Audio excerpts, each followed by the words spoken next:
What's going on, people? Welcome to your 29th Java game development tutorial, and in this tutorial we are going to be going over more of the key listener class and what it actually means and what we can do with it.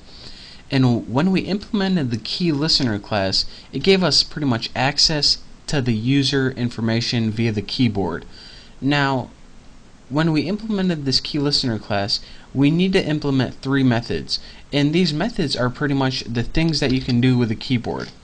So they're pretty much two different things that you can do with your keyboard. You can press buttons, and that's a method, and you can release buttons, that's a method. Now there's one other method in this that's called key typed, and that has to do with when you giving the typing action, like clicking it real quick, but we're just pretty much going to do nothing with this because it's useless in games like 99% of the time. It's just there because they could put it in there, so why not? So the first method we have access to since we implemented this key listener is we made a promise that we're going to use this method called key pressed. So let's go key pressed right there. So let's go ahead and name public void key pressed. And what this method does is it's going to take a key event object, key event, and that event is you pressing a key on your keyboard. So whenever you have E, that means the button pressed down. It's pretty much the event that happens. So now what this method says is, alright, whenever you press a button on your keyboard, this is the method I'm going to call because that's what I know how to do. So whenever you implement this key listener class, you have a method that pops up whenever you press a button down. This is the code I want to happen. So since we got to the code, let's give it something to do. Well, the key code, first of all, well, let me go ahead and type this line, then it might make a little more sense. Int key code equals e dot get key code right there. Now let me give you a little background information. Every key on your keyboard has a key code, and this is kind of a weird way your computer recognizes the keys on your keyboard. And actually my next kind of line will be a lot easier. The first thing we're going to want to do is note when they press down the escape key. So let me go ahead and I'll show you all these key codes. So let's go ahead and put if that key code, if the key pressed down, if key code is exactly equal to key event dot vk underscore, and here is pretty much all the key codes. It's vk underscore, and they have some weird things like N would be the N, Z would be the Z button on your keyboard, undo, they have things like Alt Tab, and let's just go ahead and make the one for the escape, ESCAPE. So this right here is the key code for escape. So if key code is exactly equal to escape, so let me run you guys through real quick what's going to happen.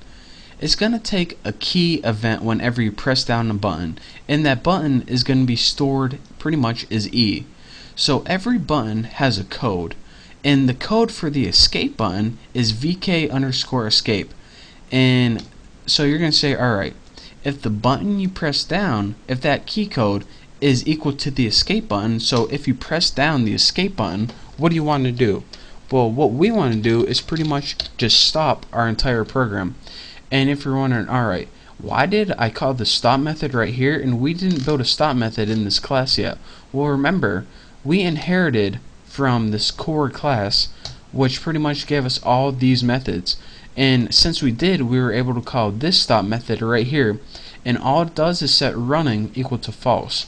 And what that would do is in our game loop, while we put while true or while running, it would set while false, and it would stop running this entire code. So that is pretty much all we have to do for right there. And that's just pretty much saying, alright, if the button you press down, if the key code is equal to the escape button, then stop the program. But what do we want to do if the button is not equal to the key code? So let's go ahead and make else for if you press down anything besides the escape button, what do we want to do? Well, first of all, let's go ahead and change our message, because that's pretty much what we're here for. Let's go ahead and pressed and put a semicolon because it looks nice. And now after this, you can just add a little plus, key event dot get key text, and key code right there. And what this is going to do is what get key text means is pretty much, well, you'll see, it's pretty much simplicity for if you press down the J button, it's going to say pressed H. If you press down L, it's going to go pressed L. And that's pretty much the key text. And as a parameters, you want your key code, of course, and we set that equal to the key code right here, which is pretty much your button. Anytime I say key code, it pretty much means your button. Just key code is what your Java calls it. And the last thing we need to do, that's the only weird thing, is consume our keys. Now here's what consume means, and don't forget to put it on E, which is your button. What consume means is sometimes when you're working with your keyboard and stuff, aside from tab, you can also get some weird things with like alt and stuff like that. And what alt does is, if you remember, in some applications, if you put alt F or alt C or alt something, like alt F would make the file appear.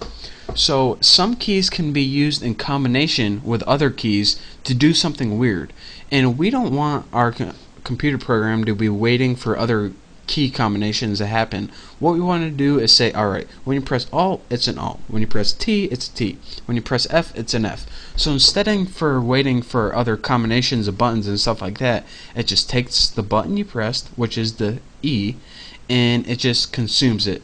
So it says, alright, this is E, I'm going to eat it, what up? I'm going to eat it up, what's next? Alright, this is Alt, I'm going to eat it up, what's next? So that's pretty much what consume does. That's the only other weird thing we have to go over for now. So that's all you get for this tutorial. There are two other methods we implement.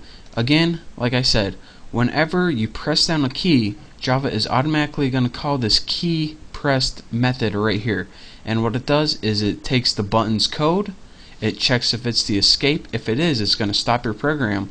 And if it's not, it's going to print out a little message that says you pressed that button, and then it's just going to eat the button right up and not wait for another combination or anything like that. So since we have key pressed, we need to give it an event when you release the key, and also we need to take care of that other key type, and last but not least, we need to do our draw method to draw that message on the screen.